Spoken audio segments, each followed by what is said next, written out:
Welcome to the Successful Nurse Coach podcast. On this podcast, Laura and Shelby, both board-certified nurse coaches, show you how to make as much money as you want in private practice as a nurse coach.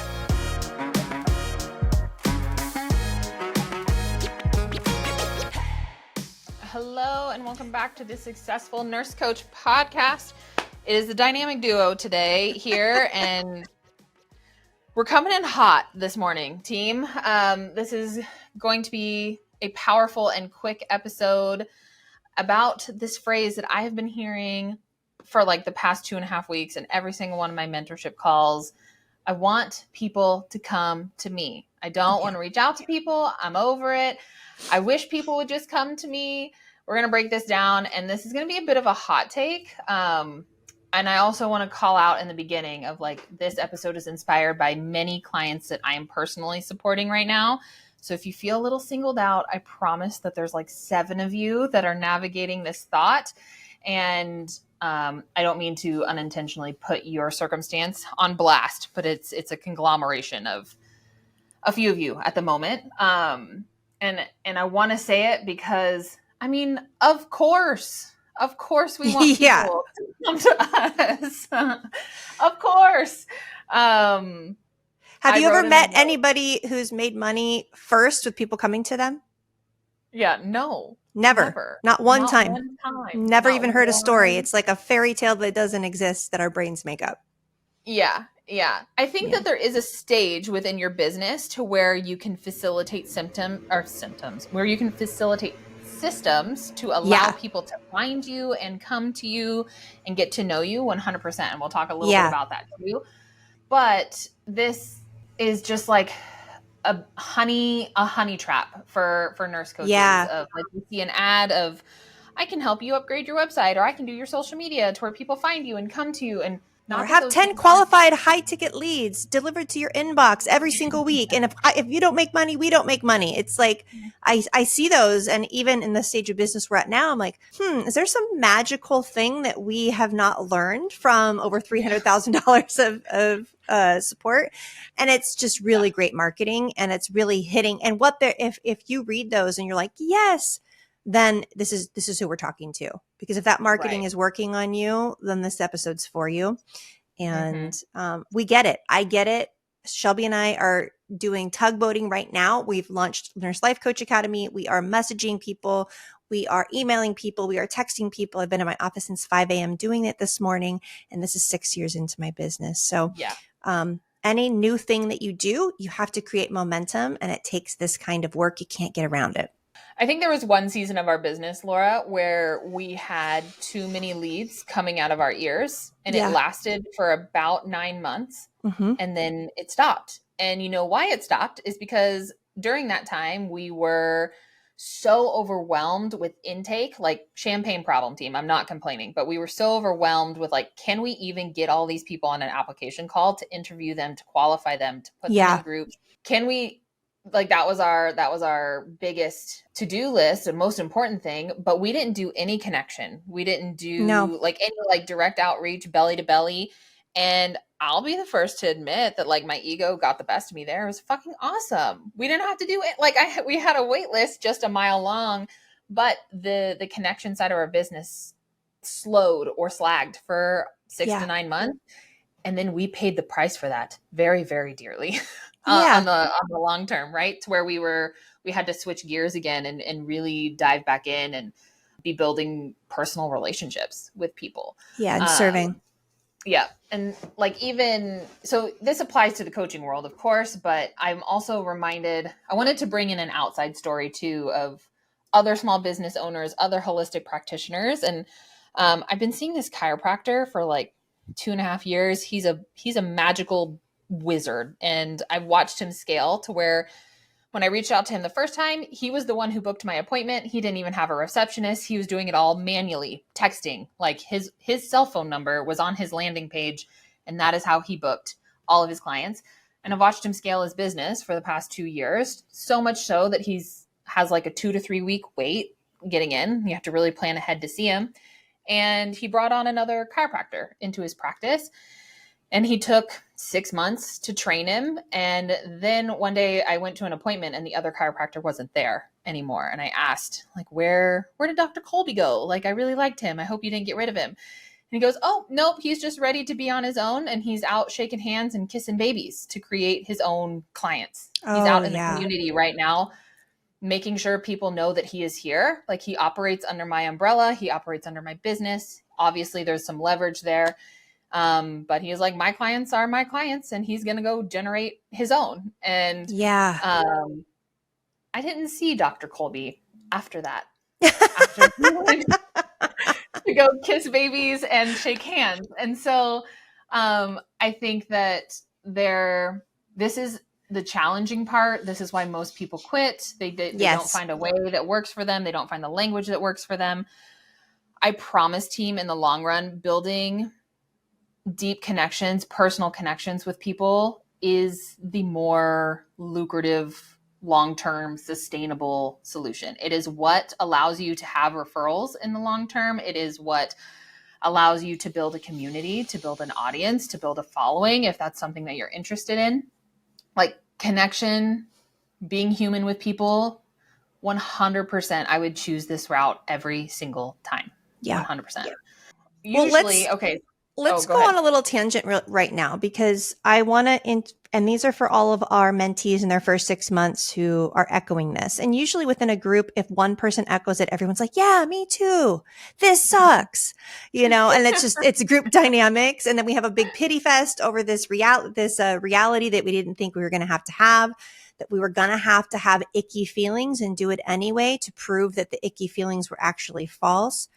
But let's say that you became independently wealthy, but you still wanted to be a nurse coach, and you hired a marketing team. You built a funnel. You did $100,000 in Facebook ads. You would not have a practice. It wouldn't matter, because you would have no idea how to convert them, how to talk to them, because it would feel icky at that stage after you've paid hundreds of dollars for a lead. This is something you cannot skip. At some stage in your business, you have to realize humans are humans. They are suffering. You have medicine. You're an asshole if you don't share about it. Period. Mm-hmm. I wish there was another way. In the beginning, there's not, but I think we want a coach that isn't afraid to do this. We don't want to hire a coach that's afraid to talk to human beings. Right? Right. Totally. And that was the spiciest we're going to get. We're going to get so much more uplifting. If you're, I promise there is a silver lining here at the end, team. But I mean, yes, this is a predictable invitation into a thought spiral here, because it sounds great on paper. If you're like, well, if I could pay $300 for a lead and my coaching package is $1,800, like, the profit margins are still really great, right? Yeah. And like, totally. 100%. But I also personally know coaches. I personally know PAs who have started their own coaching business, who left the ER and paid $70,000 for a website, for a funnel, for the Facebook ads, for the whole thing. And they got delivered 6 really terribly qualified leads, period. Yeah. And that was it. And that might be because they had a terrible funnel builder. I'm open to that possibility. But also, those leads that came through they had no connection to this PA. They had no relationship with this PA. It was just some random Facebook ad that they saw, and they went on, the email cycle to get on a call with them. And by the time they got on a call, they didn't even know what coaching was or how he helped people.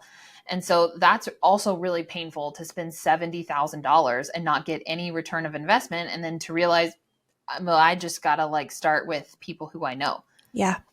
That's a really expensive way to go about it.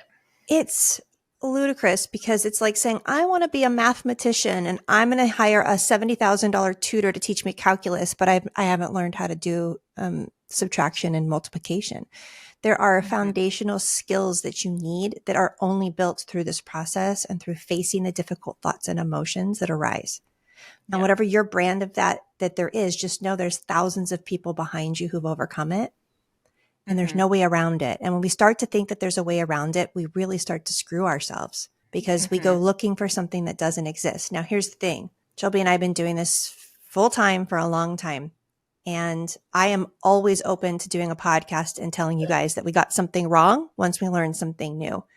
As of right now, with all of the mentors that we have, the communities that we're a part of communities with 100 business coaches. So we're like talking to other business coaches that help other niches.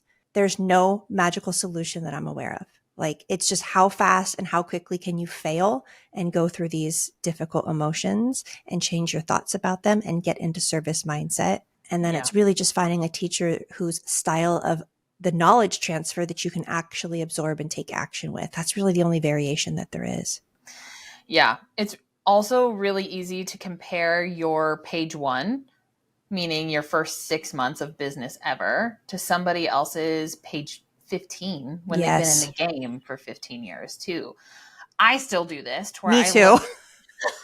To where I'm like, dang, they're doing something that I'm not. And I'm like, no, they've just been doing it longer. They've been doing it longer, or they have a bigger addressable market, honestly, than we do. Yeah. You know, like those two things are 100%. And everybody listening to this call right now has a bigger addressable market than me and Laura. And I'm so excited for you. Like, you really do. You have more people that you could help. We've narrowed ourselves down pretty fine tuned.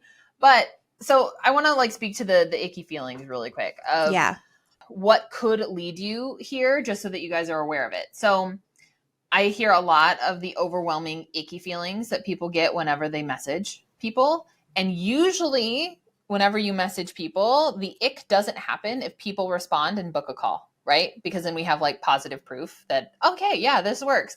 However, there is an alternate here of that nobody messages you back. You send 15 messages and you hear crickets. Or that we over-explain what nurse coaching is, or over-explain an invite, or over-explain, and then people just check out and they don't understand, and they're like, nah, that's not really for me. I don't want to. And then they still ghost, or they don't respond. Or people tell you straight up no, which does happen. I'm like, no, I'm okay right now. I don't think I need that. And this doesn't do a lot for our confidence. I will admit that this is challenging. I have also, within the past 12 months, probably sent, I don't know, 500 text messages and Facebook messages, at least, probably within the past 6 months. And sometimes, team, I get responses, and sometimes there are just days that I don't.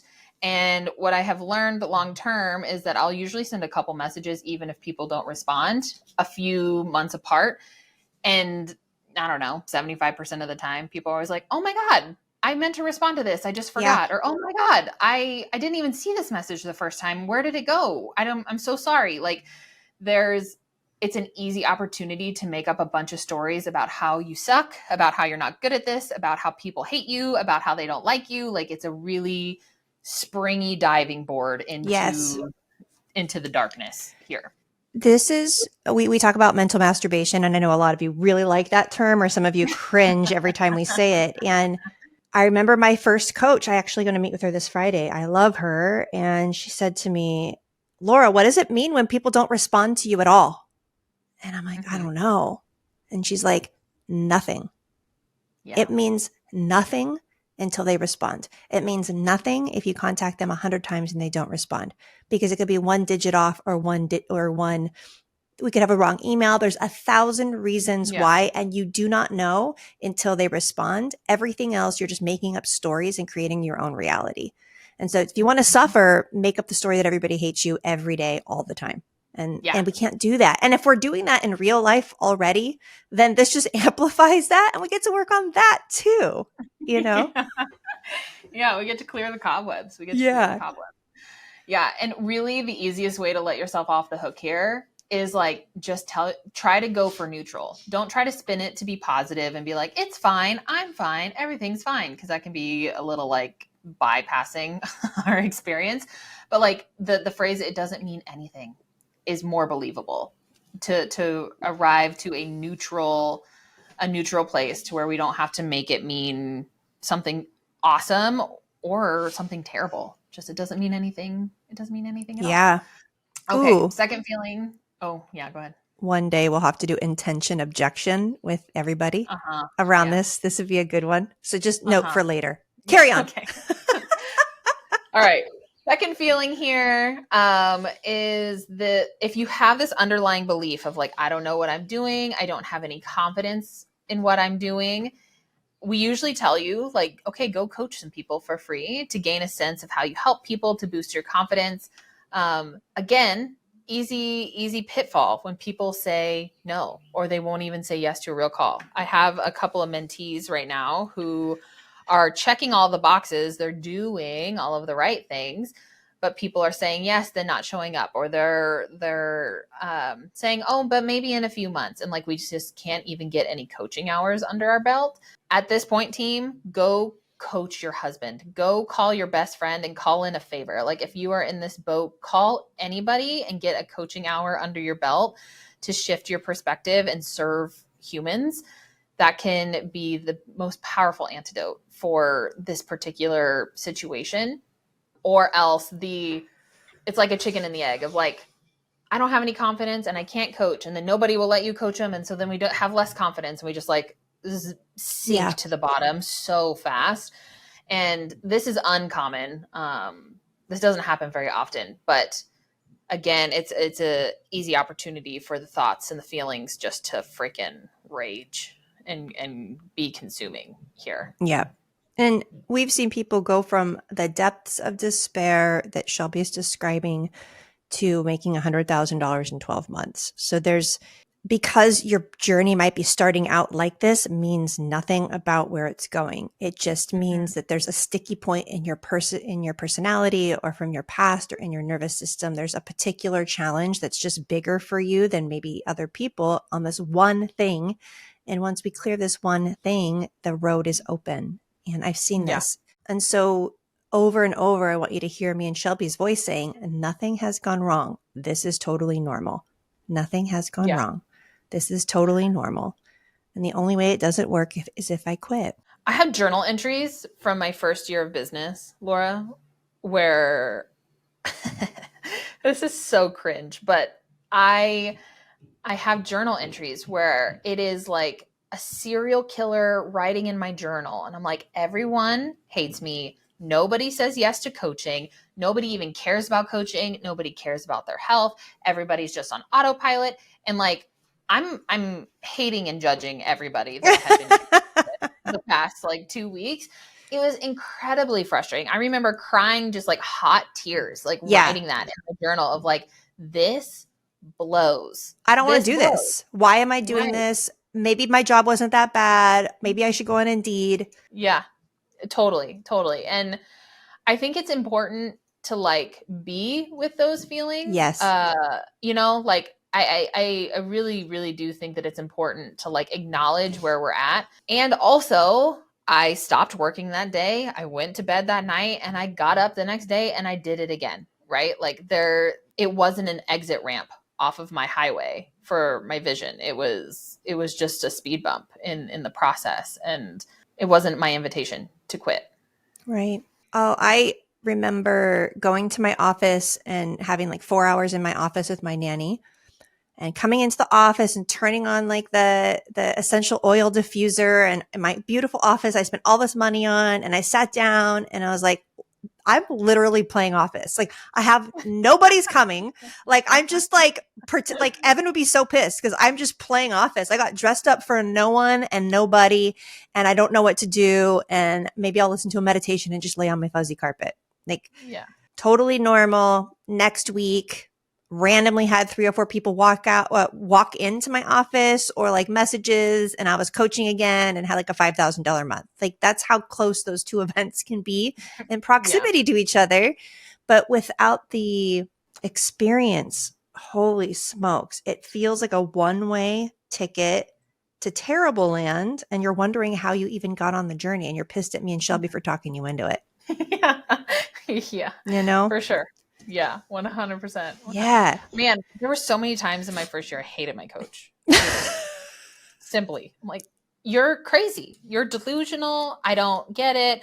And I was even complaining yesterday to my own coach. I'm like, how do I help people trust in this process, right? Because like those moments, I think a lot of people think that you and I skipped that part, Laura, and maybe maybe it's just because they haven't been in our bubble for long enough. We very much did not. We very much did not skip this step of the sucky phase. And I was like, how do you trust the process? And he was like, Shelby, people can't trust the process. They haven't been in the game long enough. They don't know what they're trusting. And I was like, oh, okay, fair. Yeah. Like I didn't necessarily either.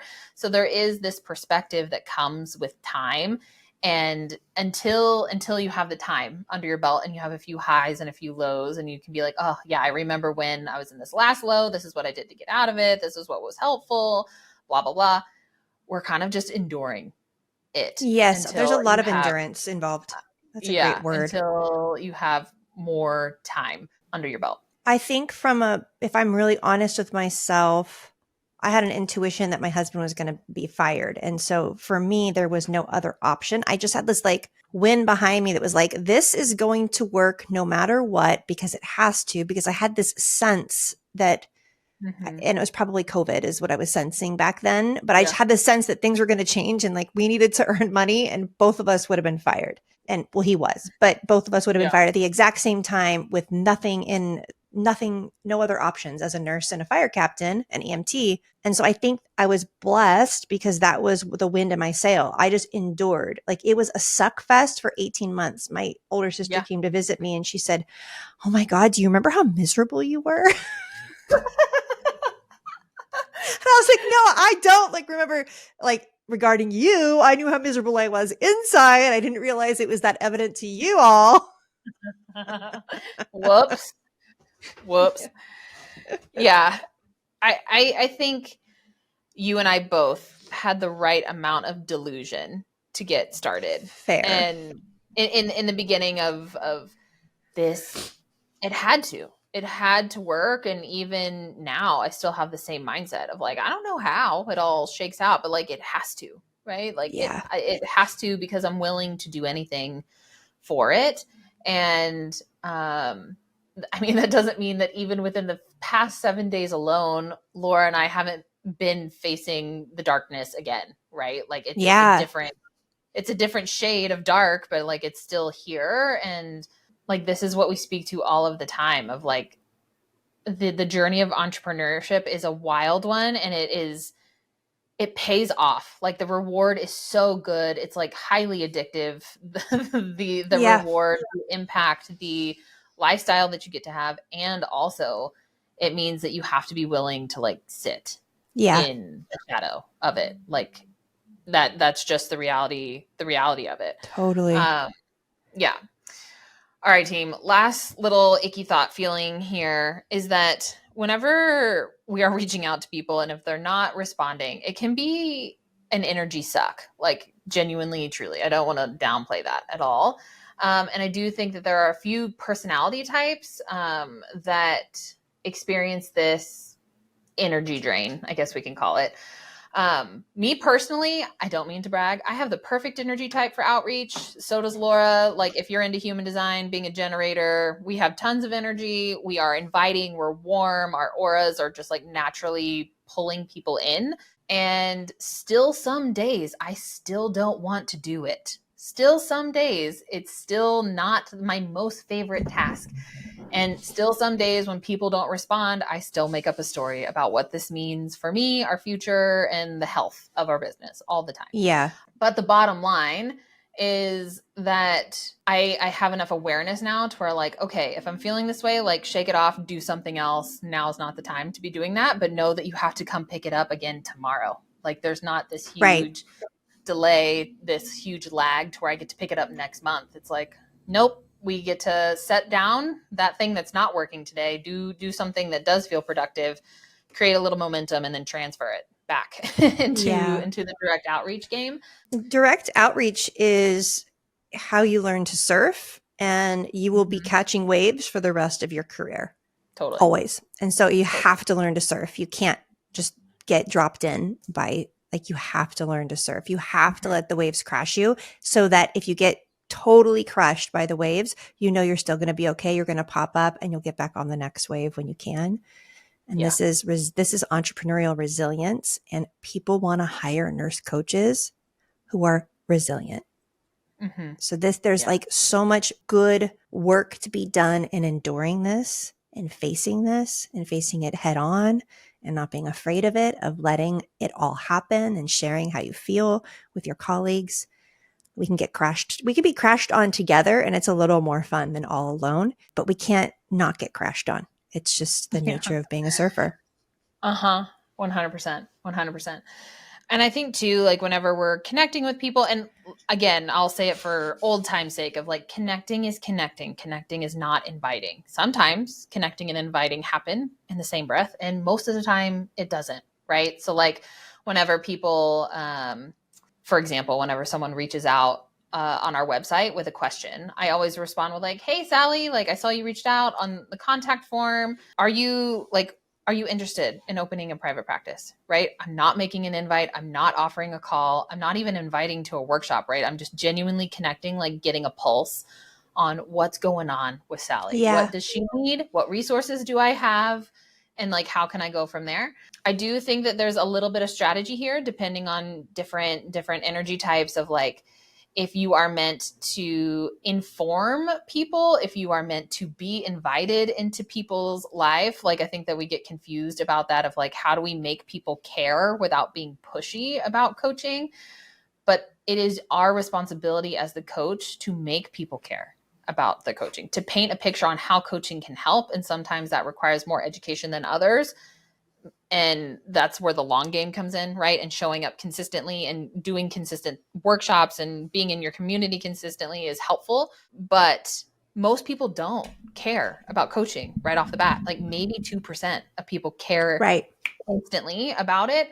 And the rest of it is on us, team, to create a place where coaching fits for people. So if you work with moms or with athletes or with high achievers or perfectionists, like how can we frame your coaching so that people see it as a tool to help them rather than you shoving it or feeling like we have to shove it in people's face all the time? Yeah. So if you're listening to this and you're in that spot of like, I still think this sounds like BS. This just sounds too hard. A, call yourself out if you're in our container or if you have someone that can support you. And B, this too shall pass. There will come a moment where you feel like your head's above water enough to go paddle out to the next wave. And then once you catch a wave, you're hooked. I'm telling you, you're hooked. And then, right. And so that's such a great analogy of how it is. And so we didn't skip this part. We're not trying to sugarcoat it. We're not trying to diminish how difficult it is, but we do difficult things and you do difficult things. 100%. 100%. It will happen, team. A little silver lining here. It will happen where someone will reach out to you and say, be my coach. I've been following you. I want to be coached by you. But it's like less than 5% of the time. I even had somebody do this to me this week on our website, reach out and be like, I'm ready. How do I get started? And I'm like, cool. Tell me more about where you're at. Are you ready to invest in support? And they're like, no, actually, I don't want to spend any money. And I'm like, okay, well then I can't help. Like we have all these free things. Feel free to explore that when you're ready to do something deeper. I'm here. So even when people do reach out, even when they fill out the form on your website, even when they ask a question, it doesn't mean that they're ready yet either, right? So we still have to talk to them, build a relationship, all the things. Okay, so to give some perspective here, we'll get to the shiny part in a minute. Between Laura and myself over the past 6 years, I mean, we have over 10 years of combined coaching years under our belt. We have coached over 400 people, more than 7,000 combined coaching hours at least, like if not significantly more. And like I mentioned before, we've had one season where people were just coming to us in droves. And now what our process looks like is we have a whole bunch of ways to be connecting with people that are kind of on autopilot, right? This podcast, we have like 3 or 4 freebies. We have our email list. We have the workshops. So the connection for us is slightly belly to belly and also automated as well, which is hopefully something that you guys will all be able to build into.